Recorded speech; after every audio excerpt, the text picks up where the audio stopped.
S is silent, but we retain the P. And we say Deschamps. Now let's all say that. Leon Deschamps. Pretty good. One more time. Leon Deschamps. All right. So if we're talking about who he is, that's his picture there. And as you can see, he looks a little bit like a scoutmaster or a forester or an engineer or a soldier. And he was all of those. And a few more things too. He was a teacher at the various schools that he worked in. And we're going to focus mainly on his time and accomplishments here at Campbell Folk School. But to start with, I want to look at a broader, overarching view of his entire career. And then we'll come back and cover Campbell years in detail. He was born in Belgium in 1891. French, of course, was his native tongue, as was his name. He finished high school there. He went to college for a year, studied forestry for 2 years, and then about 1914, he immigrated to Canada at the age of 23. The reason for going to Canada was he wanted to come to the United States to study engineering. And he felt like then with his background, this would be the best place for him to have opportunity in his career. But he couldn't come directly to the U.S., so he went with his French connection, he went to Canada, and then on his own design, he got himself into the United States. One of his relatives said, probably illegally, we don't know that, but anyway, he arrived in the States. He found a school to go to, his own selection. It was Peabody Teachers College in Memphis. Anybody ever heard of it? It's not an engineering school. I looked into it a little bit, and it turns out it joined up with other schools and formed what is today called Vanderbilt. But Leon would not have said he went to Vanderbilt, but he did go to Peabody. I don't think he stayed long enough to get a degree. He took the courses he wanted to take that he was interested in, and then he wanted to start his career, find a job. And he did. The first job that he got was in Pine Mountain Settlement School in Pine Mountain, Kentucky, about 1916, the latter part of 1916. He was hired as a forester and is also superintendent of building and grounds, and as a teacher. He taught subjects at school. Catherine Pettit, who was the founder of the school, was still the director at that time. And she was well pleased with Leon's work. She just, he everything they needed at the school they didn't have. But in less than a year's time, World War I caught up with Leon. And this is kind of a strange part, but he volunteered for the Army, U.S. Army. He couldn't get in the country. I'm virtually sure at that point he wasn't a U.S. citizen, but he joined the Army, and they took him. And he became part of General Pershing's expeditionary force that was sent to France, which is getting him back home again almost. And he served in their engineering department. He was called a forest procurement, and they were using a lot of heavy timbers for building of roads, bridges, temporary buildings, and that kind of thing. And he knew just how to make that connection. And interestingly enough, in France, he was also became a translator because he had that skill, and it worked out really well. Well, Leon got into the war pretty late on. It was about over. He was only over there about a year. So he came back home, came back to the U.S. and got his old job back at Pine Mountain. And when he got back, he did a couple of different things. He formed 2 Boy Scout troops, and he took those scouts and used them in their time to manage the forest. There were about 120 acres of forest on the Pine Mountain tract of land there, and he used them to manage it. He also taught math and science and French at the school. And that year, this is 1919, he married May Ritchie at the school, She was of the famous Singing Richie family from Kentucky. And in the 6 or 7 years May and Leon were at Pine Mountain, they had 2 children. So he's sitting there now 6 or 7 years, happy with his work. About 1925, things changed a little bit. Now, what happened in 1925? Folk School. Exactly. Oh. Folk School was founded. So Leon in 25 began looking at the possibility of moving to the new Campbell Folk School. Mrs. Pettit, his boss, who liked him and he really liked her, was planning her retirement. Now she was a really good friend of Mrs. Campbell, but she was about a generation older than Mrs. Campbell. And she realized that things were, she built about all the buildings she needed and didn't know what the management situation would be. So she got in touch with her friend Olive Campbell and told Leon she was sure that Olive could provide a proper opportunity for he and May in Brasstown. So within 1 year, he had settled all of his personal matters, and he came to work at the folk school and finally got his family moved to Murphy. He was here at the school about 20 years. And his 20 years at the school overlapped just about exactly Mrs. Campbell's 20 years as director. And they got along well. Leon was not the first Pine Mountain staffer to come over here to Mrs. Campbell. Olive and John knew Catherine Pettit very well. They were close friends, and so I don't believe Catherine was ever married. And after John had died, Olive asked Catherine if she would accompany her to Denmark to study folk schools. And Catherine declined because of her age, and she knew what a vigorous trip it was going to be. Remember, they were over there a year and a half and visited and lived at about 120 folk schools. So you had to be ready to go do that. So Catherine declined, but she said, Marguerite Butler on my staff, a much younger lady, would be glad to go.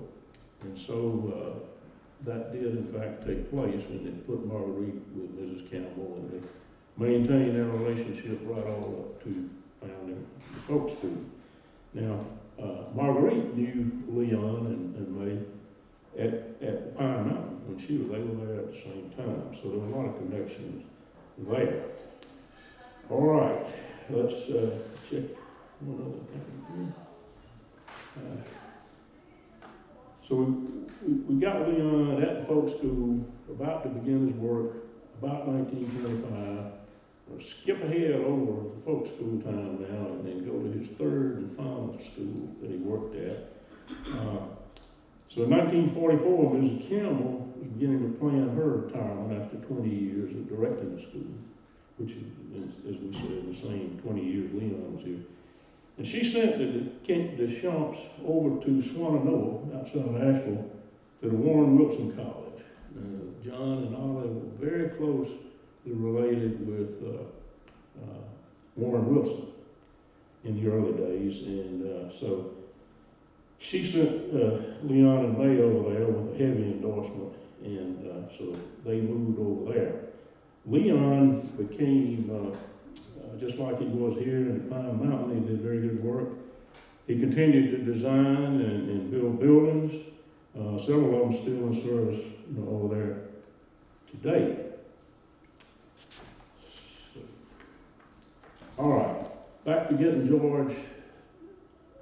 Leon to the folk school. And could get the next slide.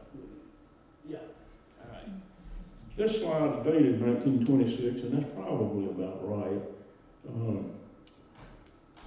George Bidstrup sitting up on the porch, a young Danish man who Olive had met in Denmark. She recruited him, he came over to help her build a herd. They wanted to have a dairy here, and that's why he was here. Leon is sitting there leaning back against the porch, He got here either in late 25 or early 26. I'm not really sure quite which, but right in that time period. Leon came alone at first, and he and George lived in, you recognize the log cabins there with the dog trot between. They lived there together, and by 1927, a year later, Leon was well situated in his work here and had moved his family over to Murphy to be closer, to him and the work here. He proved to be a very valuable staff member at school, like he had at Pine Mountain. And this can be seen in the many buildings that he designed and built here on the Folk School campus, primarily using field stones. He also made improvements to the farmland with drainage, with terraces and contours in the field work to handle drainage, upgrading the quality of the forest. He taught here as well. He taught math, economics, and surveying. He did not teach French. To my knowledge, the Folk School never offered French, but his wife, May, contributed a lot to the Folk School in terms of the mountain heritage, the cooking, the preserving of foods, weaving, sewing, quilting, this kind of thing, because she came from a long line of mountain people. But especially, she brought music with her to the Folk School. They were strong musicians. And Leon and May had their third child, Clotilde, here in Brasstown at Folk School. And we think she was born in the farmhouse. So during the 2 decades that Leon was here, he designed and built 8 stone buildings. He published an article in 1932, Building in Stone, in the Mountain Life Work Journal, which was like Life magazine for mountain workers. And it was about a barn he built here in 1931. He wrote, "We wanted very much to build for permanence, but also with an eye to beauty." And the method described in his article became a standard practice in the region and beyond for many years to come. So now we will look at some of his work here. If we get the next slide. First one being the mill house, without any trees around it, 1928. It's a unique building. The upper story was called half timber construction, and it's over a fieldstone base, as you can see there. I think it's probably one of the most striking buildings on campus. In the absence of electricity, Leon had devised a system in the creek with an upstream reservoir, connecting piping down to the mill house, and a water wheel that rotated and provided shaft power to the school shop, which is on the first floor of the mill house. The boys' dormitory was located on the second floor. The reason for that was that is the maximum distance on the land here that you could get from the girls' dorm, which was upstairs in the Keith house right next door. All right, next slide. Spring house, you've probably all seen it. It uses natural, cool spring water to keep dairy and other food products fresh. Next slide. Big barn, 1931. It was to support the dairy operation, and it provided this huge hayloft. This was the barn that was a subject of his January 1932 article, Building in Stone.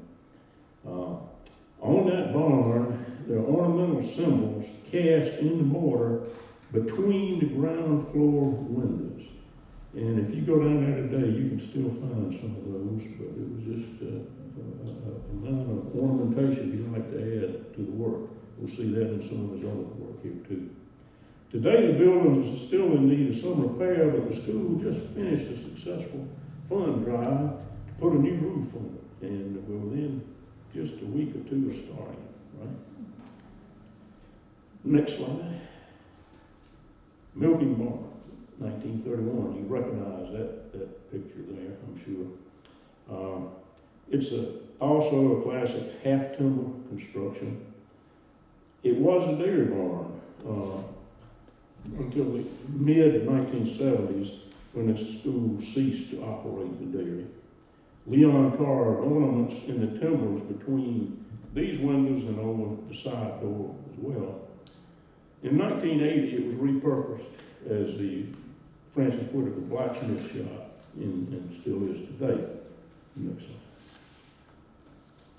Tower House, 33, replicates a quaint rural style of Leon's native Belgium. It's a very small footprint, two-story, multi-story. The first floor was the blacksmith shop, and the first blacksmith there was Oscar Cantrell. Many of us here knew Oscar.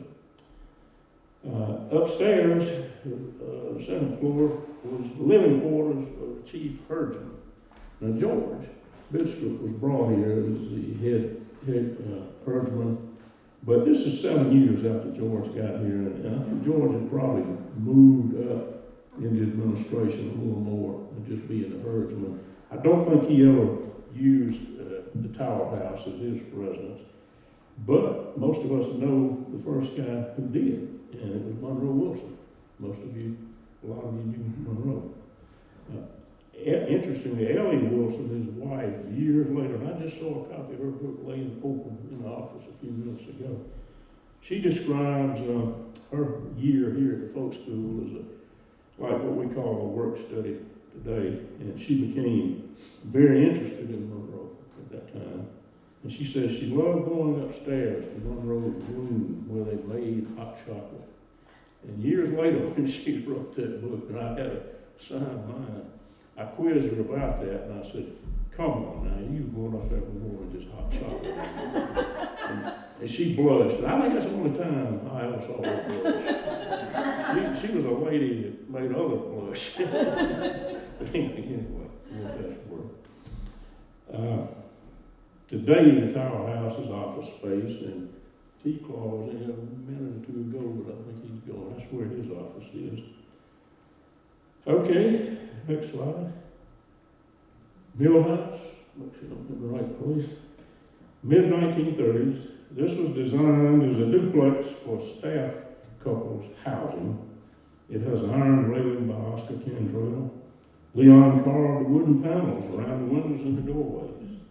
And his family lived here for part-time, that they were here. After much renovation, it provides student housing today. So, next slide. Rock House, mid-30s. Rock House was not part of the original folk school tract. The house was there. After about 10 years, the land became available, and Mrs. Campbell bought the house and the company tract. And immediately, Leon renovated the house. I had not seen a picture of the house before Leon renovated it, so I'm not sure exactly what it was like. This picture is a recent picture, and this was after 1990 renovation, they drastically renovated. But it's Leon and his family lived here for a while also. Today, of course, it provides student housing. And the next slide. This is called laundry. If you look at it, though, you recognize it as a history center today. 1939, Leon designed a building to be the school's laundry. By 1939, the school had been long enough and big enough. Their laundry was like a almost small commercial laundry.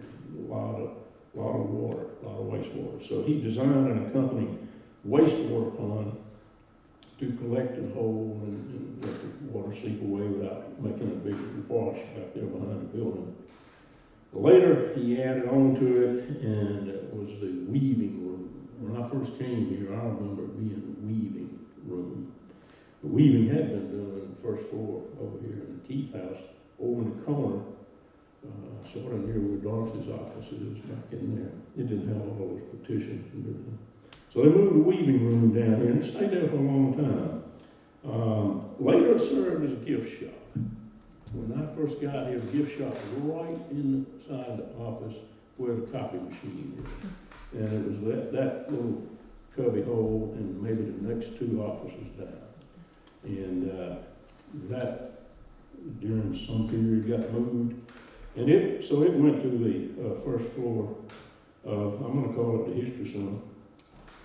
Later, it became the famed archives location, the upstairs. I did most of my work here with the History Center and things upstairs in that building. In this picture, I believe this is around in the 60s maybe. You can see a large ventilator and so forth upstairs. There were two local women here who, one of them was a Wilson, Tipper Presley's aunt, I believe, and another lady. They worked up there, and they did the finishing of all the wood carvings that the Brasstown carvers made, so that they could be packaged up and sent up north to gift shops where they were sold. And you could see the ventilation they had. I don't think it probably did a lot of good, but that's what that big event was for. Of course, today it's the History Center, and the upstairs of the building is offices and Morgan's home, where she works now. Okay, that's the extent of the buildings here on the campus. As was said earlier, the article and all he published spread his technique across the region, and there are houses and buildings and barns pretty much everywhere that can be attributed to some of Leon's influence.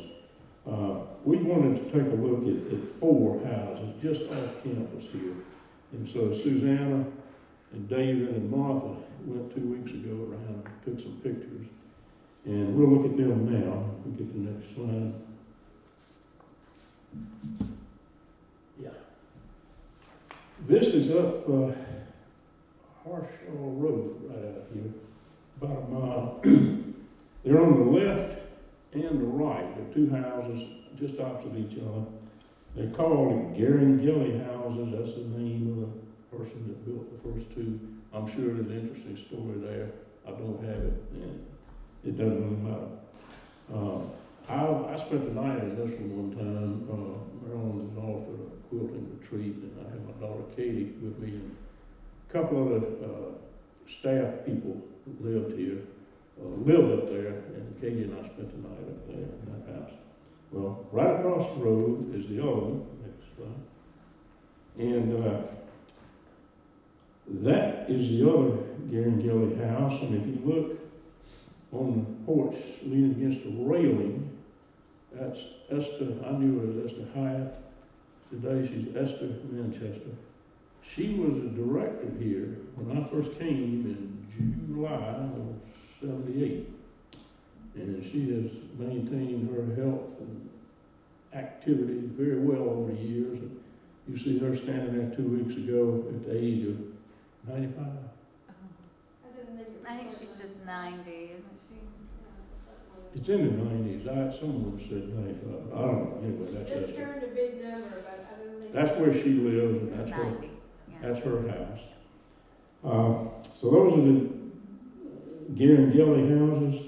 The other 2 houses are called Payne, P-A-Y-N-E houses. They, because that's the name of the man who built them, we get the first one. Okay, that house is owned by Joe Baumgartner right here. Raise your hand, Joe. So everybody knows. Oh, that is your house. That's Joe's house, and it's probably my personal favorite of all the houses that I've seen. And Joe's done a good job keeping it up. Only a month ago, I was over at Joe Miller's shop, and I saw a new little railing there, and I asked Joe, I said, "Who's that for?" He said, "Oh, that's not mine, that's Joe Baumgartner." Said he comes over here and does yard work for me, and I teach him blacksmithing. He built that railing for his house, so I asked him a while ago if he put it up yet, and he said he had, so I'm glad to see he's done that. All right, right on up Greasy Creek Road, on the left, next one, is the other house. Pete, this is the house I was telling you That's a painting house. It is a Deschamps influenced house. It is vacant today, as you can kind of tell by looking at it, but it's a really interesting house. I like it. It's got a lot of potential. And I believe soon someone will be picking it up. That's about it. If you can hold your breath a little bit longer, we'll see if we can close out here. So Leon died in 1986 at the age of 94. He's buried in a cemetery over at Warren Wilson College. Reason being, he had buried his wife May there a good many years earlier when she passed away. So, all in all, Leon has a noteworthy reputation. Has left numerous visible reminders of his work in the mountain schools, Southern Appalachia, but especially at the John C. Campbell Folk School. And so I hope that you have some idea of maybe who he was now. And it's our desire that his legacy not be lost. So I'd like to thank you for your time and your attendance. And that's all I'm going to do.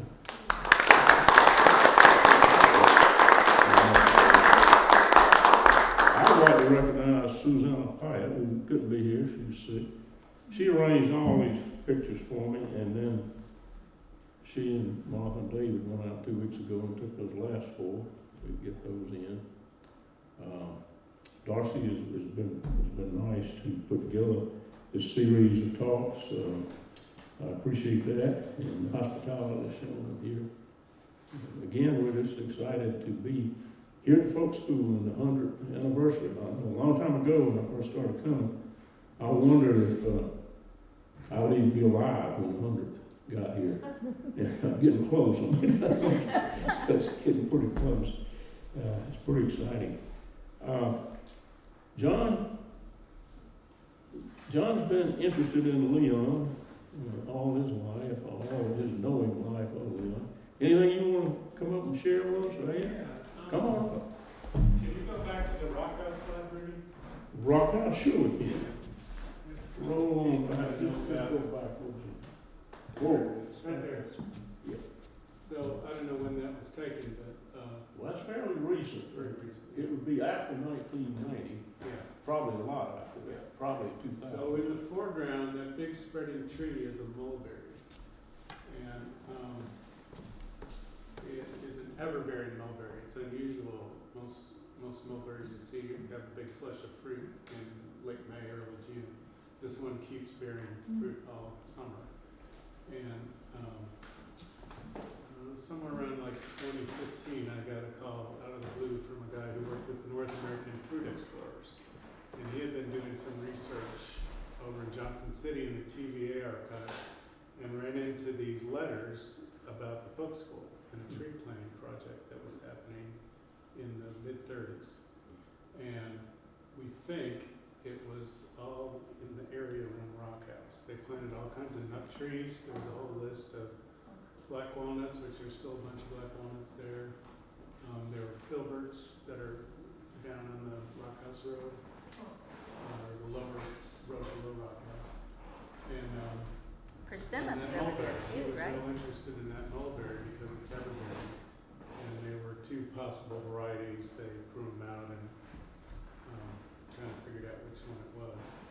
But there were these letters back and forth. The TVA was doing a kind of regional project to encourage people to grow nut trees and use trees as subsistence crops and also as cash crops, because it would happen, in the off season for tobacco farmers or vegetable farmers, and they were real excited about it.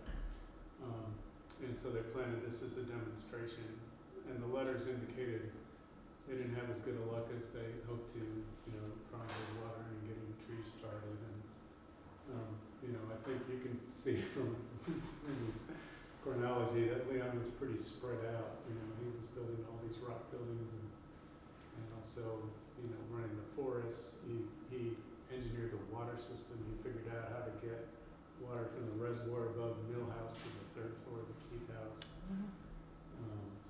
But I thought the whole tree thing was pretty interesting. And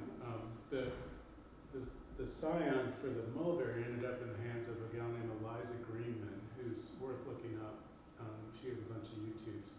She's just a genius of fruit trees, and she's helping solve.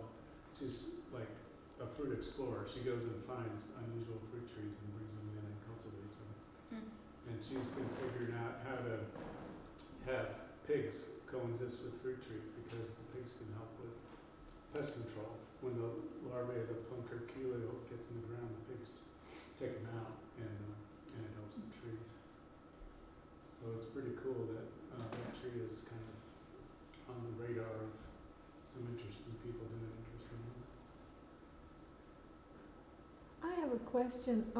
Where was the quarry for the rock that they used for all those houses? Fieldstone, Fieldstone? which is primarily rivers and creeks, Mm-hmm. and any fields too. So They weren't quarried, well, I started saying, but that's not fieldstone. They're round soil, you know, they've been in water, they've been tumbled. So did they just go out and pick them Oh, up? yeah. Wagon them. All these fields are actually stream beds. They're all this rock. It was all sand and gravel and stone that was in the bed of streams for 10,000 years since the Ice Age. In geologic time, these stream beds migrate miles back and forth. It's all been rolled around. And every time somebody drags a plow across it, white rock pops up. So So would they pick them up and like put them in a pile then at the end, you know, when they were plowing, they? Some did. his article about building in stone, you know, it's the whole method. They built forms on the outside. They lay the rock against the form, and then they poured concrete inside of it. And you can still see the marks from the boards on the concrete. They just had to do it in stages. You know, they do like 2 foot at a time. John found that article for us from 1932, and I got my copy from him. But it said that the labor, the total labor to build those rock walls in the big barn was $25. That was the labor bill. And the labor bill to strip the forms was $19.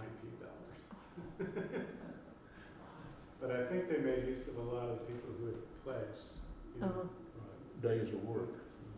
the first beginning community meetings in 1926, people pledged labor, and they probably cashed in a lot of it for that project. And Mill House and everything else. What about his time over at Warren Wilson? Did you ever hear, have you been over there and seen any of his No, buildings? That's the one thing I haven't done. I haven't been over there. I've been to Warren Wilson, but I didn't go to look at Leon things. And I have to get Abel Allen to take me over there sometime. Mill House is just a fascinating Oh, thing it to is. me. Absolutely. And the wheel is still there and still connected. There's a flywheel on the inside. And if water could ever be brought into that pipe, pipe's still there and it's still stored up in the creek. It, you know, the stone would have to be restored, but that thing would turn, and there's a flywheel inside, and they had a belt. They had an electric turbine to make electricity, and that was the first electric lights here that worked for the milking barn, because they had to get it early in the morning to do the cows. So they had electric lights that came off that turbine, but it also had a belt that went out to an overhead shaft. And in Mill House, originally the men's dormitories upstairs and the woodworking shop was on the main floor.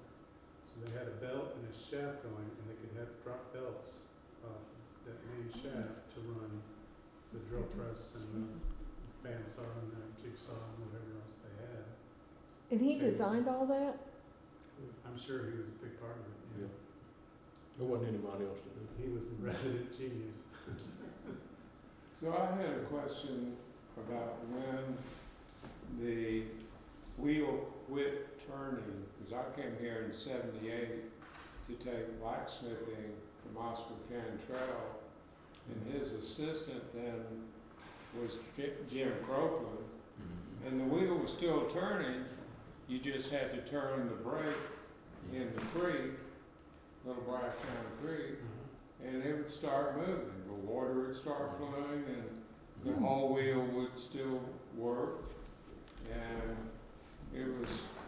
I was was here that same year, and I remember the wheel turning, and we didn't even go down there, you could stand on it to get it started, all that kind of stuff.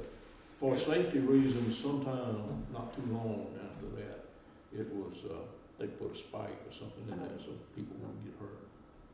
But, And I was, we started, Clay Spencer wanted to start it back up, and we looked into that, but it was far too complicated, it cost a lot of money. Yeah. We wouldn't approve anything, everybody knows how to work anyway, so we abandoned that idea. well, I think one of the reasons was just saying they didn't operate the sawmill anymore, and the insurance companies wouldn't provide insurance Yeah, well, who for could blame either them? one of those. Yeah, who could blame them? Yeah, there's no way they could, Exactly. pay for somebody getting injured on one of those things. But I still remember when you could turn the wheel in the middle of a creek Yeah. and make the water turn over the wheel, and that thing would rotate just Oh, yeah. like nobody's business. My idea about that wheel is to have a chain coming off of it and go to the top of the third silo that's still just empty concrete, and have that turn the kaleidoscope mechanism at the top. That'd be a good idea. Scott Cole, bless his heart, he just passed away. Mm-hmm. He wanted Yeah, that we did. kaleidoscope built in the worst way. And that would have been the perfect way to use that wheel. David, you and Martha have anything you'd like to say about Leon, or what you've been here as long as the trees? When we were visiting with Joe the other day, he explained to me what you and John just referred to, framing with studs first, Yeah. and then pressing the rock into the concrete forms. Was that common to all the structures that you referred to today? Was Yeah, that that a is part of universal the technique of his? building in stone, that is the method. And, next year, we're gonna have a little presentation on, the Quaker people who came here and built the blacksmith shop down there. We got some photographs in that write-up, of just exactly that construction, showing the backing board and the stones, and then you poured the concrete between it and let it set up and then take the forms off. Yeah, 1946. 1946, right? We lived in the Garanghelli house for a while, and you can see where the wood form was Mhm. impressed into the back Yeah. of the concrete in the basement. The wood's all gone Well, now. that's part of what was so good about the method of building in stone was if you're willing to work and go pick them up, the stones are basically free. And as John pointed out, it didn't take much labor to build forms and to take them back down. And it was very permanent. Leon's word, we were building for permanence and for beauty. So it was a very strong, substantial building. I have a question. Did this style of building take off across the area, or was it just limited to his work? Well, both, it was prolific right around this area where people could see his work. But then the Mountain Life Work Journal published it and spread it throughout all of Appalachia, and I don't know how far that magazine went. So his idea was that a new way of building this with the stone and the wood? I don't know if I wouldn't say he invented it. I think others probably did it also. But he brought it to the forefront and gave them a lot of good examples and showed how practical it was. Thank you. It's not so Really much the about same who method gets. that the Nearings used.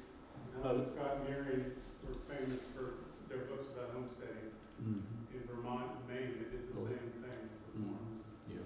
But Hill House was a little different because it had Yeah. actually stud walls. Mhm. They framed a stud wall, Yes. poured concrete in between the studs, and put the rock on the outside of that. Mhm. When we got to it and tore it off from the inside, all the studs had rotted out. Mhm. You had to put steel and more concrete on the inside to hold it all together. But the rock was still intact on the face. Yeah. And it probably will. And all the carved wood window casings were intact. Yeah. And still, you can go over and see them today. Well, it's nice, but probably some, you know. No, I'm ready. I know who the boss is. You had mentioned his third child, Leon's third child was Clotilde. Yeah. She's still alive? Yes, Clotilde is about 97, I believe. And I was contacted by her son, Tony, if I can say his name right, Gisasola, that's Cuban. And she is his mother. And when were we talking with them? Around Christmas, when they were going to have a Christmas dinner. They were bringing her down. She's staying with one of the relatives up north somewhere, like Michigan. But she came down to Edisto Island for Christmas this past year. And he invited me to come up to see her, but it was the same day that our family was having a Christmas dinner, and I just wasn't able to go. And I hate I missed that opportunity. But as far as I can tell, she's in pretty good shape still. Yes, sir. So between you and John, you referred to both shaft power and the wheel turning the turbine to generate electricity. Both those sources of power were happening in the mill house? Yeah, it's all shaft power. You have main jack shaft coming off of the wheel, and then connected to that through probably a belt of some type would have been a drive for the shaft of a generator, which is just like an old generator on your car today. You just spin it and it makes electricity. Yeah. So that was run by shaft power, and all of these saws and drills and I everything. wonder if Leon designed the turbine. Oh, no, that was in commercial. Yeah. Seemed like you'd have to turn pretty fast to make electricity. Yeah. Well, I don't know that early generator was probably a DC generator. Now, the AC generators, you have to keep maintaining the proper frequency, whatever frequency you're operating at, and they turn pretty fast, but the DC generator would have been a much simpler thing. I don't know the answer, but John, do you? Well, I suspect it was a DC system, those lights. You just geared it down, big wheel to a small wheel. Yeah. Yeah, I'm pretty sure that was early, and most of the early generators were DC systems. They're simple. And that was light for just mill house, or was there wiring actually out of mill house? Just for the dairy barn. There. I guess certainly the mill house would have had lights because the generator was sitting there in that building. I never thought about it. Yes, ma'am. So I just wanted to add one little contextual thing. Good. A few of us from here went up to Pine Mountain Settlement School 3 or 4 years ago. Their main buildings, where the offices are and where they receive the state of Kentucky's children, and so they run them all through there and show them how to do different things. And we went up and worked on looms and big spinning wheels and stood there and looked and saw where Cecil Sharp saw the Kentucky Running Set, all those things. Those buildings were stone. And when they talked about Leon Deschamps, they talked about God's Green Acre, which was an area that he managed. It was a forestry application. Yeah, that's a good point. In the references I saw, it's called, he referred to it as the perfect acre. Okay. And with those Boy Scouts, he would go out and they had located 1 or 2 maybe spots on their forest where the blend between hardwood and conifers were about the right proportion.